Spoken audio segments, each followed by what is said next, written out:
Bismillahirrahmanirrahim. Alhamdulillahirabbil alamin. Wassalatu wassalamu ala nabiyyina Muhammadin wa ala alihi wa sahbihi ajma'in. Amma ba'du. Kembali kita membaca kitab Al-Mustafadu ala Lum'atil I'tiqadi. Al-Imam Ibnu Qudamah mengatakan, qala al-Imamu Abu Abdullah Ahmad bin Muhammadin Hanbali radhiyallahu anhu. Al-Imam Abu Abdullah Ahmad bin Muhammad Hanbal radhiyallahu anhu. Di sini Ibnu Qudamah ingin menukilkan perkataan Imam Ahmad bin Hanbal. Ya, namun beliau sebut sini namanya Abu Abdullah. Abu Abdullah itu adalah kunyah dari Imam Ahmad. Kemudian namanya Ahmad bin Muhammad Hanbal. Ya, jadi Hanbal itu adalah kakek beliau, kakek dari Imam Ahmad. Ayah beliau namanya Muhammad. Jadi lengkapnya Ahmad bin Muhammad bin Hanbal, seperti itu. Namun terkadang antara anak dan ayah tidak disebutkan binnya. Jadi Muhammad Hanbal maksudnya Muhammad bin Hanbal. Kemudian radhiyallahu anhu di sini ucapan taradi, ucapan radhiyallahu anhu di sini wallahu a'lam, saya belum mentahqiq apakah ucapan radhiyallahu anhu di sini adalah ucapan asli dari Ibnu Qudamah ataukah dari penerbit. Namun ala kulli hal secara umum ucapan radhiyallahu anhu tidak khusus untuk sahabat Nabi. Ya, karena ini doa, ya. Radhiyallahu anhu artinya semoga Allah meridai beliau. Nah, kita mendoakan seseorang untuk mendapatkan ridha Allah Subhanahu wa taala. Nah, makanya tidak khusus untuk sahabat Nabi. Ya, namun memang para ulama biasanya mengucapkan taradhi ini untuk sahabat Nabi, walaupun tidak selalu, tidak harus, ya. Jadi andaikan ini perkataan Ibnu Qudamah yang asli ataukah dari penerbit, maka tidak ada masalah ucapan radhiyallahu anhu. Dan kita ketahui Imam Ahmad ini bukan sahabat Nabi. Fi qauli Nabi sallallahu alaihi wasallam, ketika Imam Ahmad bin Hanbal menjelaskan sabda Nabi sallallahu alaihi wasallam, "Innallaha yanzilu ila sama'id dunya." Sesungguhnya Allah turun ke langit dunia. Ya, hadis yang menyebutkan Allah punya sifat turun. Turunnya ke langit dunia. Wa innallaha yura fil qiyamati. Demikian juga hadis bahwasanya Allah Subhanahu wa taala dapat dilihat di hari kiamat. Hadis yang menyebutkan sifat ru'yah, bahwasanya Allah bisa dilihat. Wa ma asbahu hadhil ahadithi, dan hadis-hadis yang mirip-mirip dengan hadis-hadis tersebut. Maka Imam Ahmad bin Hanbal mengatakan, ya, kita akan baca perkataan Imam Ahmad sampai selesai, ya. Kita baca secara lengkap. Beliau mengatakan, nu'minu biha, kita imani hadis-hadis tersebut. Wa nusaddiqu biha, dan kita benarkan. Kita yakini hadis-hadis tersebut benar. Wala kaifa, dan tidak perlu kita pertanyakan bagaimananya. Wala ma'na, dan juga tidak perlu kita pertanyakan apa maknanya. Ya, karena maknanya jelas. Wala naruddu syai'an minha, dan kita tidak boleh menolak sedikit pun dari hadis-hadis tersebut. Wa na'lamu anna ma jaa'a bihi ar-rasul wa na'lamu anna ma jaa'a bihi ar-rasul haqqun. Dan kita mengetahui bahwasanya semua yang datang dari Nabi, dari Rasulullah SAW itu benar. Wala naruddu ala Rasulillah sallallahu alaihi wasallam, maka tidak boleh kita membantah, tidak boleh kita menolak yang datang dari Rasulullah sallallahu alaihi wasallam. Wala nasifullaha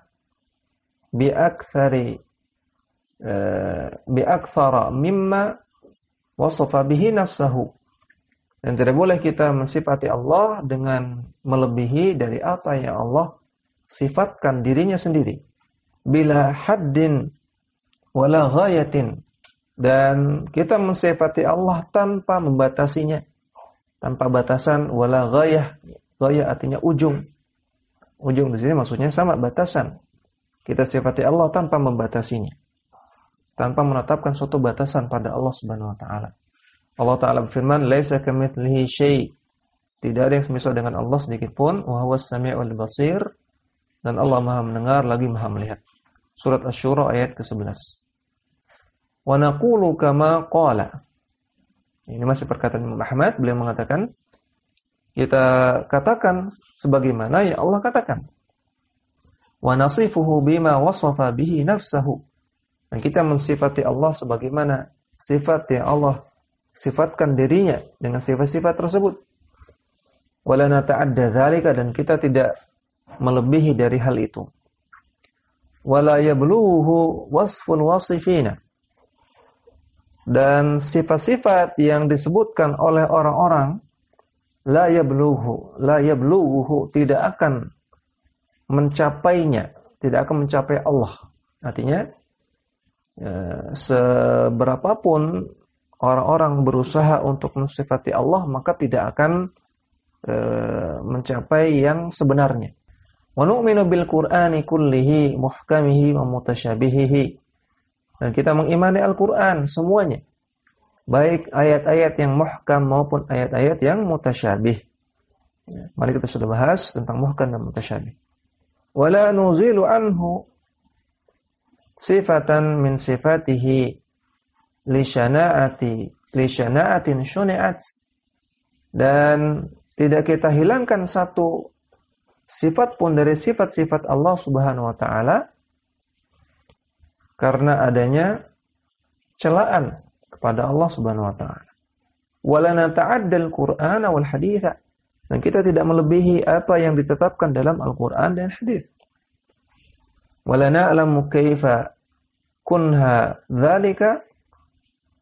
Dan kita tidak mengetahui bagaimana hakikat dari sifat-sifat Allah illa bitasdiqir Rasul sallallahu alaihi wasallam wa tathbitil Qur'ani. Kecuali dengan pembenaran dari Rasulullah sallallahu alaihi wasallam atau ditetapkan di dalam Al-Qur'an. Nah, ini perkataan Al-Imam Ahmad. Kita lihat di sini bagaimana akidah Imam Ahmad bin Hanbal mensikapi asma dan sifat Allah Subhanahu wa taala. Kembali kita buka halaman 15. Kita lihat catatan kaki nomor 1 halaman 15. Syekh Abdullah Al-Qusayr mengatakan, Asma'ullahi ta'ala wa sifatuhu wa af'aluhu al-waqi'atu bimasyiatihi minal umuril ghaibiyati. Tentang nama-nama Allah Ta'ala, sifat-sifatnya, perbuatan-perbuatannya yang terjadi atas dasar kehendak Allah Subhanahu wa taala, ini semua min umuril ghaibiyah, termasuk perkara gaib. Allati tatalaqqa min tariqin naqli. Yang kita ketahui dari metode naql, yaitu penukilan minal Qur'ani sharihi, dari Al-Qur'an yang sharih, yang tegas, wal haditsis sahihi, dan juga dari hadis Nabi yang sahih. Fa innal umur al-ghaibiyata la dakhla lil aqli fi idrakiha tafsilan. Karena perkara-perkara gaib itu tidak ada celah bagi akal untuk mengetahuinya secara terperinci. Artinya akal tidak bisa mengetahui perkara gaib secara terperinci. Wa in adraka ba'dha ma yajibu lillahi ta'ala. Walaupun akal memang bisa mengetahui sebagian perkara yang itu pasti ada pada diri Allah Ta'ala, wa ma yanbaghi ayunazzaha anha ijmalan. Dan walaupun akal memang mengetahui sebagian perkara yang hendaknya disucikan, yaitu dinafikan dari diri Allah Subhanahu wa Ta'ala, namun secara ijmalan, secara mujmal. Fala budda fiha minal wahyi asy-syar'i. Maka untuk mengetahui perkara gaib itu harus dengan wahyu yang syar'i atau dalil yang syar'i. Fa inna Allah Ta'ala a'lamu bi nafsihi. Karena Allah Ta'ala itu lebih mengetahui tentang dirinya. Wa inna Nabiya sallallahu alaihi wasallam a'lamul khalqi bi rabbih. Dan Nabi SAW adalah orang yang paling mengetahui tentang Rabb-Nya. Fama ja'a bihi al-wahyu wajaba at-taslimu lahu. Maka ketika ada datang wahyu atau dalil yang bicara tentang perkara gaib, maka wajib untuk menerimanya. Wal imanu bihi, dan wajib untuk mengimaninya. wa itsbatuhu 'ala al-wajhi alladhi jaa'a. Dan wajib untuk menetapkannya sebagaimana adanya. Fa inna tasmiyatallahi ta'ala bima lam yusamma bihi nafsahu. Karena menamai Allah dengan nama-nama yang tidak pernah Allah gunakan pada dirinya, aw wasafahu bima lam yasif bihi nafsahu, atau mensifati Allah dengan sifat-sifat yang tidak pernah Allah gunakan pada dirinya, aw itsbatu fi'lin lahu aw nafyuhu anhu, atau menetapkan suatu perbuatan bagi Allah, atau juga menafikan sesuatu dari diri Allah Subhanahu wa taala. Bila ilmin, tanpa didasari ilmu. Kalau melakukan 4 perbuatan di atas, menamai Allah, mensifati Allah, menetapkan perbuatan bagi Allah, dan menafikan sesuatu dari diri Allah tanpa ilmu, maka ini mahdzurun. Ini semua terlarang. Likaunihi, karena yang pertama, al-awwal qaulun 'ala Allah Ta'ala wa fi dinihi bila ilmin. Ini termasuk berbicara tentang Allah Ta'ala dan juga bicara tentang agama Allah tanpa ilmu. Atsani, yang kedua, iftira'un 'ala Allahil kadhiba. Perbuatan seperti itu termasuk membuat-buat kedustaan atas nama Allah.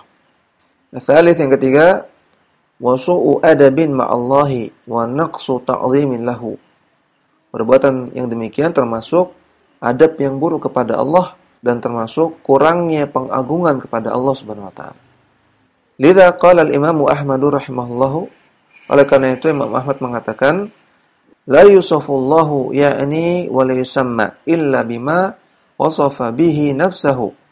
Tidak boleh Allah disifati dan juga tidak boleh Allah dinamai kecuali dengan sifat yang Allah gunakan pada dirinya, wa wasafahu bihi rasuluhu, atau sifat yang disematkan oleh Rasulnya sallallahu alaihi wasallam. La yatajawazul Qur'ana wal haditha. Tidak boleh menamai atau mensifati Allah melebihi dari yang disebutkan di dalam Al-Qur'an dan hadis. Di catatan kaki nomor 2 ya, ini ada salah cetak, harusnya nomor 2 namun ditulis nomor 1. Syekh Abdullah bin Shalih Al-Qushayr mengatakan qauluhu la kaifa. Perkataan Imam Ahmad la kaifa, tidak membagaimanakan. Al-muradu, maksudnya, la nukayyifu sifatillahi ta'ala. Maknanya kami tidak membagaimanakan, tidak mendeskripsikan tentang kaifiyah sifat-sifat Allah Ta'ala. Ay la naftaridu laha kaifiyatin biuqulina. Maksudnya kami tidak menetapkan suatu kaifiyat, suatu detail-detail dari sifat-sifat Allah dengan akal kami, dengan akal kita. Fa innal aqla la yumkinuhu idraku kaifiyati sifati. Karena akal itu la yumkinuhu idraka kaifiyati sifati.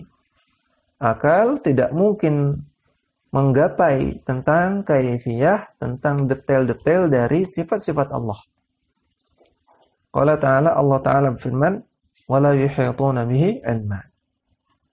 Tidak ada ilmu yang mengetahui secara sempurna ya, tentang Allah Subhanahu wa taala. Dalam surat Thaha ayat 110. Walakinna nu'minu anna lis-sifati kaifiyatin thabitatin. Anna lis-sifati kaifiyatin thabitatan haqqan ya'lamuha Allah Ta'ala. Namun kita mengimani bahwasanya Allah Subhanahu wa taala sifat-sifatnya memiliki kaifiyah. Sifat-sifatnya memiliki detail-detail, memang ada kaifiyahnya, ada detail-detailnya yang sabitah haqqan, yang ada pada realitanya. Namun ya'lamuha Allah Ta'ala, yang hanya diketahui oleh Allah Ta'ala. Walam yuhitna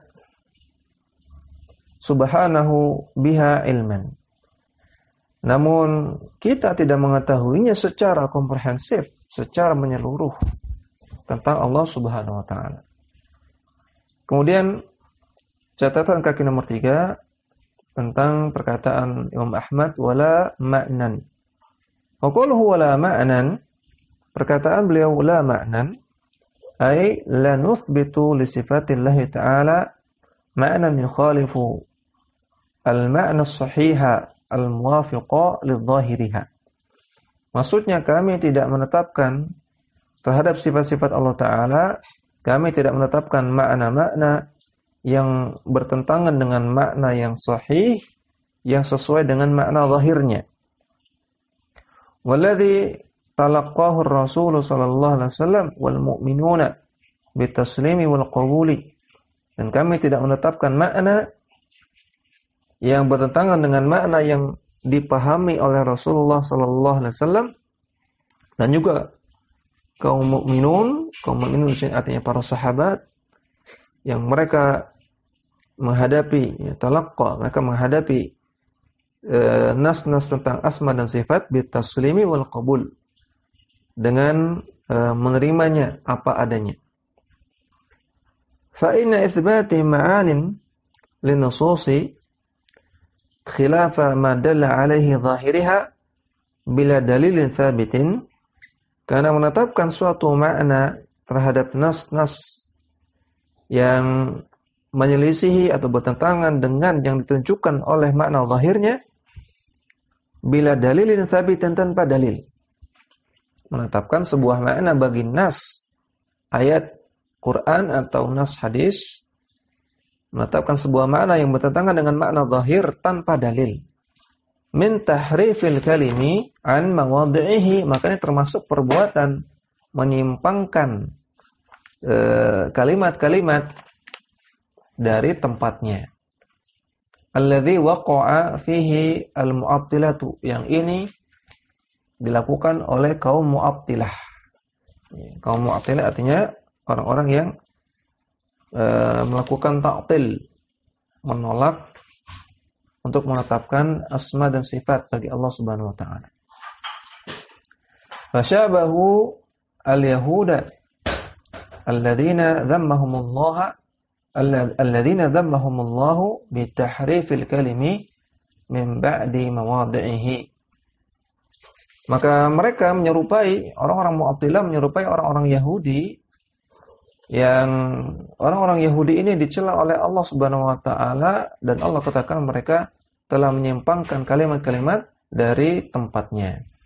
Kemudian di catatan kaki nomor 1 halaman 16, ketika Imam Ahmad mengatakan wala naruddu ala Rasulillah sallallahu alaihi wasallam, kami tidak dan kita tidak boleh menolak perkataan Rasulullah sallallahu alaihi wasallam. Dijelaskan oleh Syekh Al-Qusayyir, fa inna min tahqiqi syahadati anna Muhammadan Rasulullah tasdiqahu fima akhbar.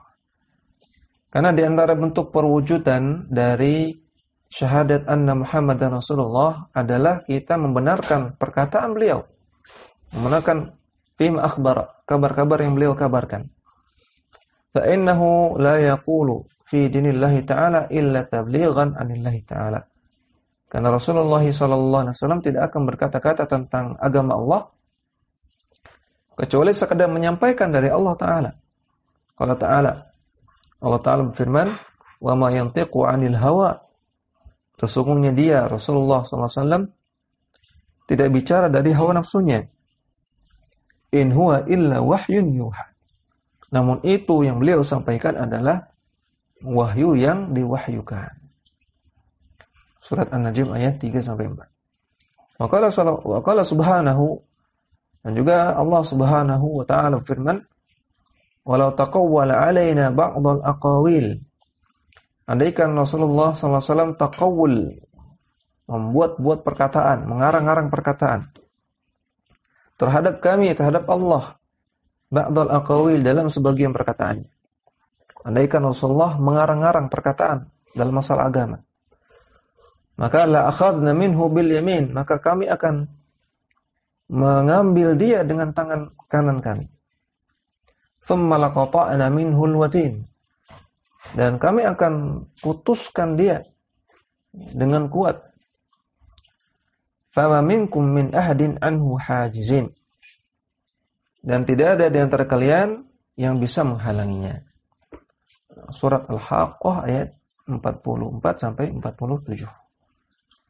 Maka Allah Ta'ala katakan, andaikan Muhammad bin Abdullah sallallahu alaihi wasallam menyampaikan sesuatu yang bohong, dusta, enggak benar, maka sudah Allah hukum. Sudah Allah adab. Dan tidak ada yang bisa menghalangi adab tersebut, hukuman tersebut. Dan buktinya Rasulullah SAW tidak Allah hukum. Maka menunjukkan apa yang beliau katakan pasti benar. Maka Rasulullah SAW Ali Abdullah bin Amr bin Al-As radhiyallahu anhuma. Dan Rasulullah SAW juga bersabda kepada salah seorang sahabat yang bernama Abdullah bin Amr bin Al-As radhiyallahu anhuma. Kenapa radhiyallahu anhuma? Karena ayah beliau, ayah Abdullah bin Amr adalah juga seorang sahabat, yaitu Amr bin Al-As. Nabi mengatakan kepada Abdullah bin Amr, "Uktub," yakni al-haditha. Nabi katakan, tulislah, maksudnya di sini adalah hadis, tulislah hadis. Fa wallahi ma yakhruju minhu wa asyara ila fihi illa al-haqqu. Kata Nabi SAW, demi Allah tidaklah yang keluar dari sini. Kemudian Nabi menunjuk pada fihi, kepada mulutnya. Tidaklah keluar dari mulut ini kecuali kebenaran. Wa ismatur rusuli alaihim salatu wassalamu bima yablughunahu minad dini. Dan juga para rasul memiliki ismah, memiliki kebebasan dari kesalahan. Terbebas dari kesalahan, ismah, maksum. Para Rasul alaihissalam itu maksum, tidak mungkin keliru. Isma artinya nggak mungkin keliru dalam perkara-perkara yang mereka sampaikan dalam masalah agama. Wa kadzalika ma yurshiduna ilaihi min umurid dunya. Demikian juga dalam perkara-perkara dunia yang mereka bimbing, yang mereka arahkan. Jazimina min masailil ijma'i, dan para ulama menyatakan ini adalah masalah ijma' allati ajma'a alaihi muslimun, yang telah disepakati oleh para ulama. Yang bahwasanya para ulama sepakat, tidak ada khilafiyah bahwasanya para rasul, tidak hanya Rasulullah SAW, semua rasul itu ismah, itu ma'sum dalam masalah agama dan juga dalam masalah dunia yang mereka arahkan, yang mereka anjurkan. Ya, namun memang ada khilaf di sana tentang apakah para nabi dan rasul itu ismah, maksum dari dosa-dosa kecil, dari kesalahan-kesalahan kecil. Ya, bukan dalam masalah penyampaian agama, namun dalam masalah-masalah kecil. Ada khilaf di sana. Yang dirajikan oleh Syekhul Islam Ibnu Taimiyah rahimahullah, maksudnya para nabi dan rasul itu bisa keliru dalam masalah kecil, dalam dosa-dosa kecil, namun mereka ismah, mereka maksum dalam masalah penyampaian agama, artinya nggak mungkin keliru. Dan juga mereka maksum dari dosa-dosa besar, mereka maksum dari dosa-dosa besar. Dan para nabi dan rasul ketika melakukan kesalahan kecil, mereka langsung bertobat. Dan Allah Ta'ala terima taubat mereka, dan mereka menjadi orang yang lebih mulia setelah mereka bertaubat. Wal qawlu bi khilafihi qadhun fi mansabin nubuwwati war risalati wa qadhun fi sanadis syari'ati was sunnati. Adapun pendapat yang bertentangan dengan ijma' ini, pendapat yang mengatakan bahwasanya para nabi dan rasul itu bisa keliru dalam menyampaikan agama, maka ini qadhun fi mansabin nubuwwati. Maka ini merupakan celaan terhadap tonggak-tonggak kenabian dan kerasulan. Dan juga merupakan qadhun, celaan terhadap penyandaran syariat dan penyandaran sunnah Nabi sallallahu alaihi wasallam. Nanti orang menyatakan bahwasanya Nabi dan Rasul itu bisa keliru dalam menyampaikan agama, apa yang mereka ajarkan dalam masalah agama itu bisa salah, belum tentu benar, maka ini sama saja ingin merusak agama, ingin merusak syariat, ingin menyatakan agama nggak mesti benar. Maka ini sebuah pemahaman yang batil. Karena ulama sudah ijma', ulama sudah sepakat, tidak ada khilafiyah bahwasanya para nabi dan rasul itu maksum dalam masalah penyampaian masalah agama. Kemudian catatan kaki nomor 2, ketika Imam Ahmad mengatakan wala nasifullaha bi'aktsara mimma wasafa bihi nafsuhu. Dan kita tidak boleh mensifati Allah melebihi dari apa yang Allah sifati dirinya sendiri. Syekh Al-Qusair mengatakan wala yusufullahu ta'ala bighairi ma wasafa bihi nafsuhu. Dan Allah tidak disifati dengan sifat-sifat selain sifat-sifat yang Allah sifati dirinya sendiri. Fi kitabihi au ala lisani nabihi sallallahu alaihi wasallam. Baik dalam Al-Qur'an maupun dari lisan nabinya sallallahu alaihi wasallam. Li umurin, karena beberapa alasan berikut ini. Kenapa kita tidak boleh mensifati Allah selain sifat-sifat yang ada dalam Al-Qur'an maupun dalam hadis? Alasannya yang pertama, li'annahu ta'ala a'lamu bi nafsihi wa asdaqu qilan wa ahsanu haditsan min khalqihi. Allah Subhanahu wa taala adalah Allah taala yang paling mengetahui tentang dirinya sendiri dan yang paling benar perkataannya dan yang paling bagus ucapannya daripada para makhluk. Yang kedua, wali annahu ta'ala arada al-bayana wal huda li ibadihi. Allah taala turun ke Al-Qur'an, Allah taala utus para nabi dan rasul, Allah taala aradal bayan, menginginkan untuk menjelaskan, wal huda, dan ingin memberikan petunjuk kepada para hambanya. Maka nggak mungkin kalau Allah turunkan penjelasan dan petunjuk namun nggak jelas dan nggak bisa dipahami, ini nggak mungkin. Kama qala subhanahu wa ta'ala, sebagaimana Allah taala firman, yuridullahu liyubayyina lakum wa yahdiyakum. Allah ingin untuk memberikan penjelasan kepada kalian dan Allah ingin memberikan kalian hidayah. Surat An-Nisa ayat 26. Walianna man zada ala ma wasafa Allah bihi nafsahu aw radda ma'anahu faqad istadraka 'ala Allah Ta'ala fi bayanihi. Alasan yang ketiga, orang yang menambahkan sifat-sifat melebihi dari apa yang Allah sifati dirinya sendiri, atau orang yang menolak makna ayat-ayat dan hadis-hadis tentang sifat Allah, maka faqad istadraka 'ala Allah, maka sama saja dia telah memberikan kritik kepada Allah Subhanahu wa taala. Fi bayanihi, dalam penjelasan Allah. Orang yang misalnya memberikan sifat selain yang ada dalam Al-Qur'an dan As-Sunnah, berarti dia sama saja mengkritik, wah berarti sifat yang Allah jelaskan dalam Al-Qur'an dan As-Sunnah ini belum lengkap.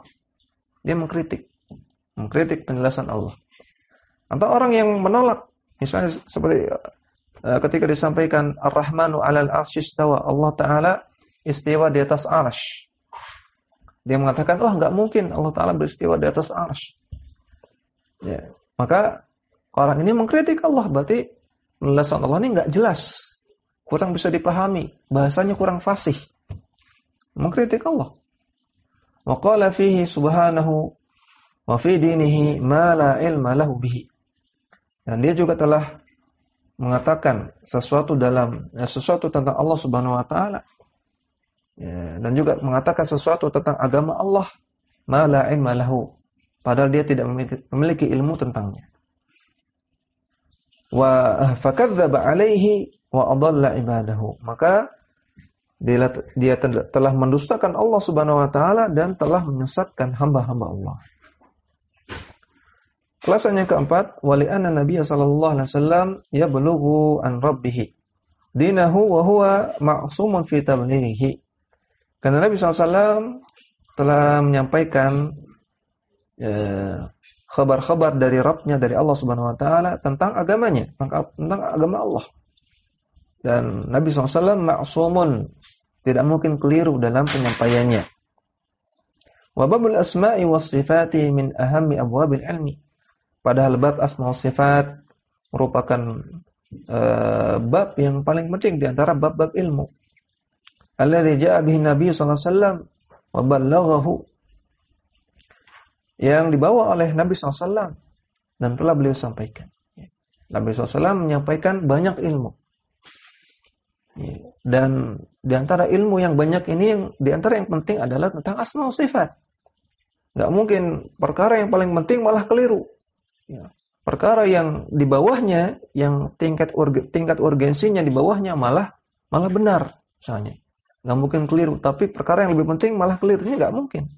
Wa qabulu ma'ani al-fadhiha ala wifqi ma dalla alaihi zahiriha, dan menerima makna lafaz tentang sifat-sifat Allah sesuai dengan yang ditujukan oleh makna zahirnya, wa itsbatuha wa tawassulu biha ila Allah taala du'aan wa thana'an wa bara'atan minal makhluqina, dan juga menetapkan sifat-sifat tersebut dan menggunakannya ketika bertawassul kepada Allah, ketika beribadah kepada Allah, baik dalam doa, wa thana'an, baik ketika memujinya. Perhatikan, tawassul di sini maksudnya dalam bentuk doa, dalam bentuk memuji Allah Subhanahu wa taala. Wa bara'atan minal makhluqin, dan juga ketika mensucikan Allah, sehingga menetapkan Allah tidak sama dengan para makhluknya.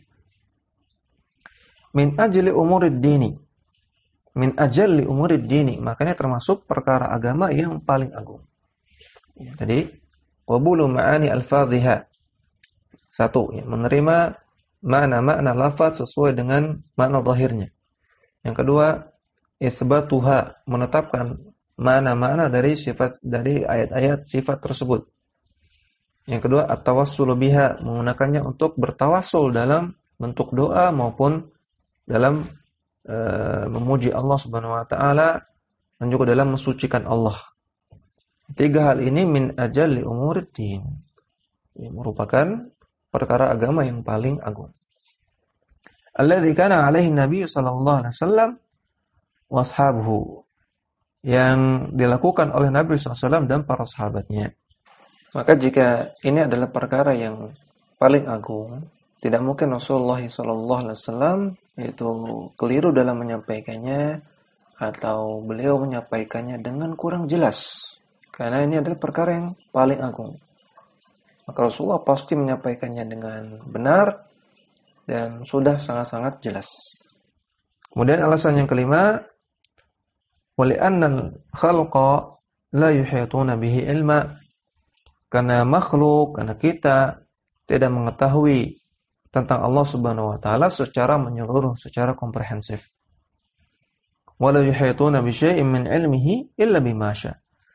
Dan makhluk tidak mengetahui sesuatu apapun tentang Allah Subhanahu wa taala illa bima syaa, kecuali apa yang Allah inginkan untuk diketahui.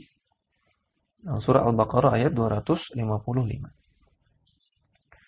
Demikian yang bisa kita baca, mudah-mudahan bermanfaat. Wassallallahu ala nabiyina Muhammadin wa ala alihi wa sahbihi wasallam. Dakwah semampumu.